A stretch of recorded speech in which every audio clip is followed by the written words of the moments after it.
In 2004, The Passion of the Christ shocked audiences with its unrelenting brutality and controversial portrayal of biblical events. Yet, few people realize that its director, Mel Gibson, was not merely attempting to tell a historical or religious story. He was making a statement rooted in his own deeply ingrained beliefs. But what exactly shaped Gibson's vision? And how did his religious background influence the way he depicted one of the most well-known stories in history? Mel Gibson is more than just a Hollywood actor and director. His faith is central to his identity, but not in the mainstream Catholic sense. He is a member of an ultra-conservative, schismatic sect that rejects the authority of the Pope and openly dismisses the reforms of the Second Vatican Council.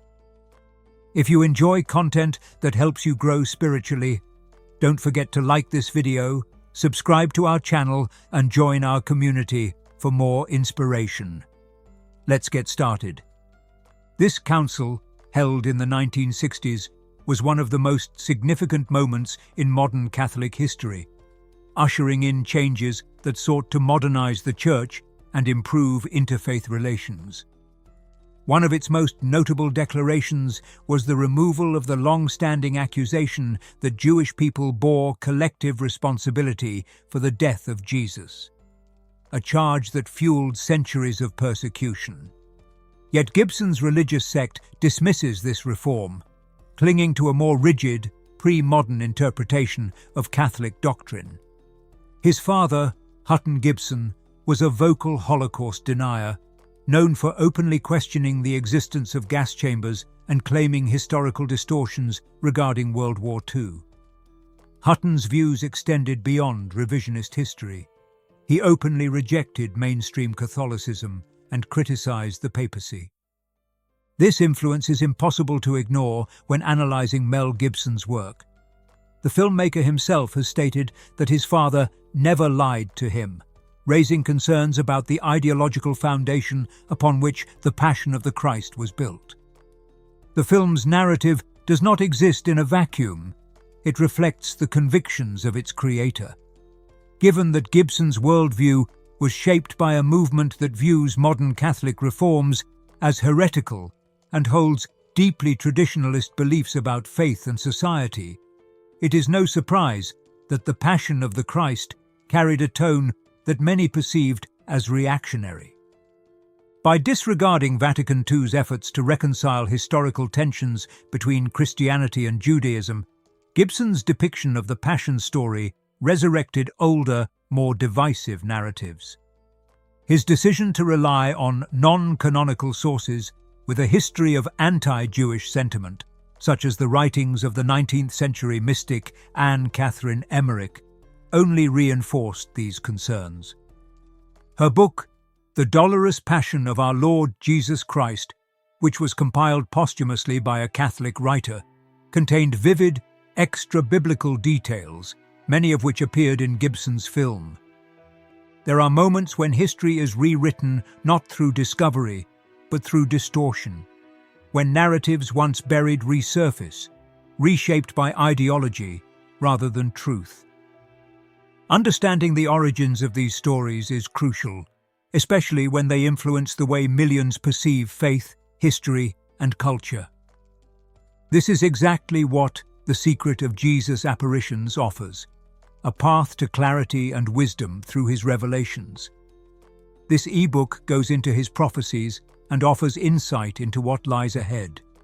It's available for free in the pinned comment. Grab it now before the edition's gone. Emmerich's visions painted an elaborate, dramatized version of Christ's final hours, filled with elements never mentioned in the canonical texts. Most notably, her writings vilified Jewish figures in ways that aligned with medieval anti-Semitic tropes. She described Jews as bloodthirsty conspirators and propagated the infamous blood libel myth, alleging that Jewish people used Christian blood for ritualistic purposes.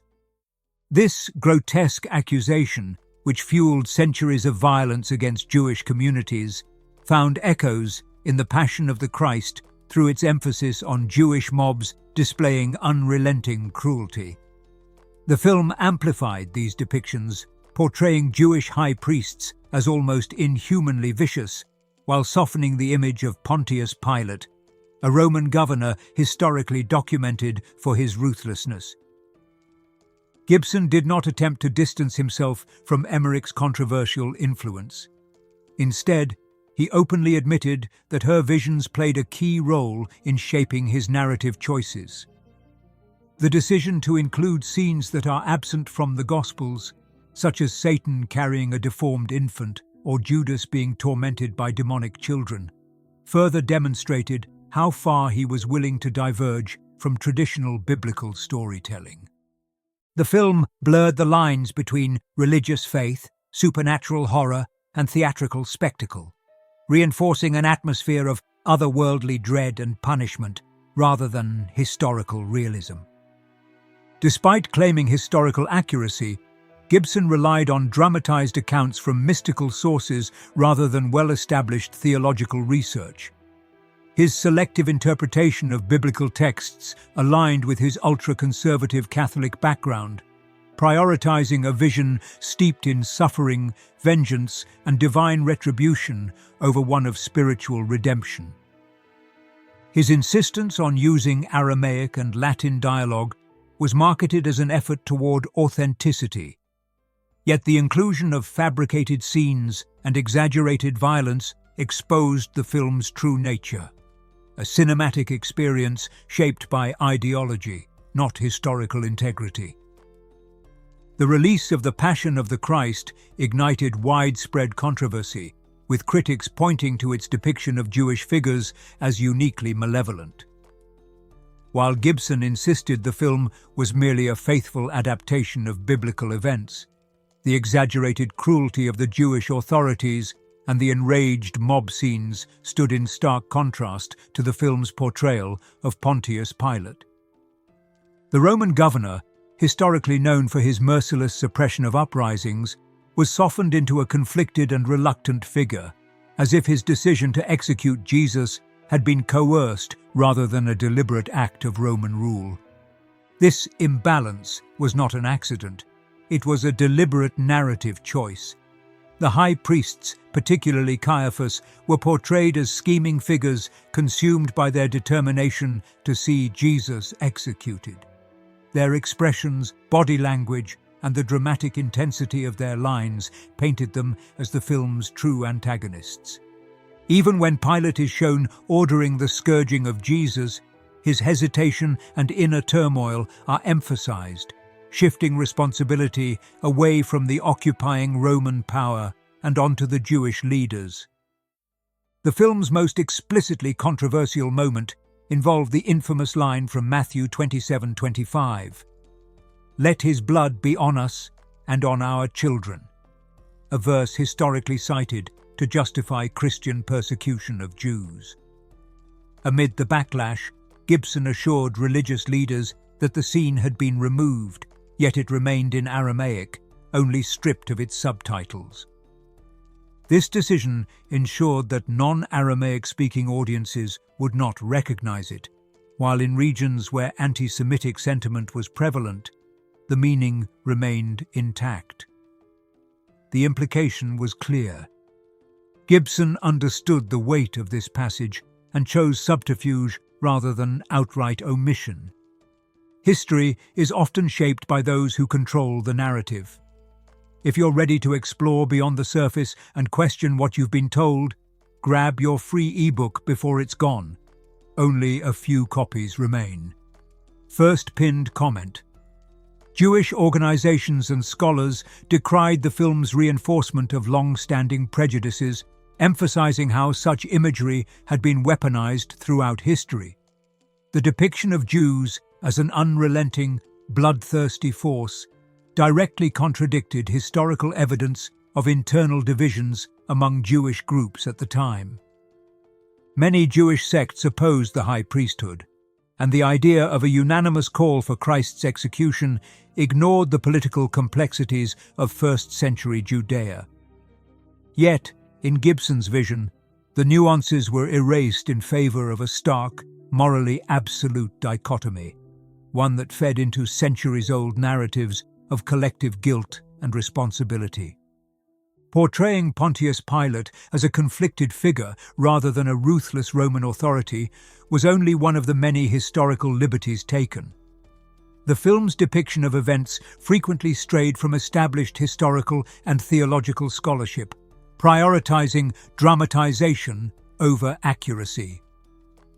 One of the most glaring fabrications involved the introduction of non-biblical supernatural elements, including the eerie figure of Satan and the unsettling presence of a grotesque, demonic infant in Gethsemane, both of which had no scriptural basis.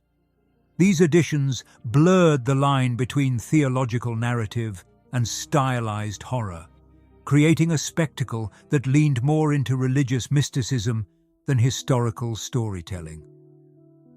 Beyond fabricated supernatural imagery, the film manipulated the role of Pilate, presenting him as a sympathetic leader caught in a moral dilemma rather than an enforcer of imperial rule. Historical records describe Pilate as exceptionally brutal, having been dismissed from his position by Emperor Tiberius for excessive cruelty toward Jewish populations.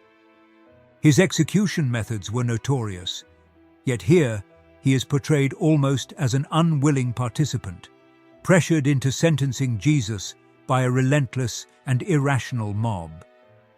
This revisionist approach conveniently shifted responsibility away from the Roman Empire, reinforcing the problematic Jewish villain narrative. The inclusion of exaggerated and prolonged torture scenes also deviated from the Gospel accounts. While crucifixion was undeniably brutal, the relentless scourging sequences, where blood, flesh and bone were graphically exposed, went beyond biblical description, resembling a medieval depiction of divine punishment rather than an account of historical execution methods. Roman scourging, though severe, was often calculated to weaken the condemned, ensuring they survived long enough for the crucifixion itself. Here, it became the film's centerpiece, extending far beyond historical plausibility, amplifying spectacle over substance. Another significant departure from historical consistency was the absence of any larger political context. First-century Judea was under harsh Roman occupation, and tensions between the Jewish people and the empire were high. Many Jewish groups opposed both Roman rule and the priestly elite who collaborated with it. Yet, rather than presenting this nuanced reality, the narrative opted for a simplistic power struggle, where Jewish figures were painted as singularly responsible for Christ's suffering, while Rome remained largely absolved. This selective portrayal aligned with a theological agenda rather than a historical one, reinforcing a one-dimensional perspective that disregarded the complexities of the time. The aesthetic choices embraced a hyper-stylized vision of suffering, transforming brutality into an almost operatic display of anguish. Blood splattered in slow motion, flesh tore with exaggerated precision, and the rhythmic crack of whips dominated the auditory experience. The meticulous framing of each laceration and the extreme close-ups of torn skin suggested a fascination not just with pain, but with the visual poetry of suffering itself. Rather than serving as a historical representation of crucifixion, the violence became a spectacle, evoking the visceral intensity of torture-porn cinema rather than biblical storytelling. Distorted truths and overlooked details can change the way we see the past. If you value a different perspective, don't wait. This free ebook is available for a limited time. Find it now in the first pinned comment. This relentless focus on physical torment drew heavy criticism, with many questioning whether it was meant to evoke empathy or a voyeuristic form of punishment fetishism. Unlike traditional religious iconography, which often emphasizes the redemptive aspects of Christ's sacrifice, the film lingered excessively on flesh-ripping agony, as if determined to push the audience into discomfort rather than contemplation. Even within Christian theology, the Passion is meant to symbolize spiritual transcendence rather than pure bodily destruction. Yet here, suffering was extended beyond necessity, overshadowing the themes of resurrection and redemption. Beyond its fixation on pain, the film's cinematic language borrowed heavily from authoritarian aesthetics. The stark contrast between the anguished, tormented figure of Christ and the almost inhuman aggressors created a visual language of absolute moral duality, where violence was not just inflicted, but ritualized. This strict moral framework, in which one side was completely good and the other was completely evil, was similar to the harsh propaganda used by governments that used martyrdom to support their ideas. Adding to this fascistic undertone was the use of unrelenting musical cues, which swelled dramatically at key moments of suffering, reinforcing an emotional manipulation that bordered on the operatic glorification of pain. The effect was not one of solemn reflection, but of a relentless, almost numbing spectacle, where suffering became the defining characteristic of the narrative. Using dark, high-contrast shadows and rich, vibrant reds, the art style was influenced by Gothic horror, turning a holy story into something that looked like a bad fever dream. Critics argued that these artistic choices blurred the line between faith and fetishization, reducing a spiritual event to a cinematic endurance test. The movie seemed less interested in religious content and more interested in making violence look good, which makes me wonder if it was really an act of devotion or just a way to enjoy violence visually. Despite the intense controversy surrounding its release, the film achieved unprecedented commercial success, grossing over $600 million worldwide, a figure almost unheard of for a religious-themed production. The response, however, was truly polarized. While many devout Christian audiences praised its visceral portrayal of sacrifice, others condemned it as manipulative and gratuitously violent, questioning whether it was intended to inspire faith or merely shock and disturb. Religious leaders, theologians, and historians engaged in fierce debates over the film's message and implications. Catholic scholars pointed out that its heavy reliance on non-biblical sources placed it outside mainstream theological interpretations, while Jewish organizations raised alarms about its potential to reignite historical prejudices.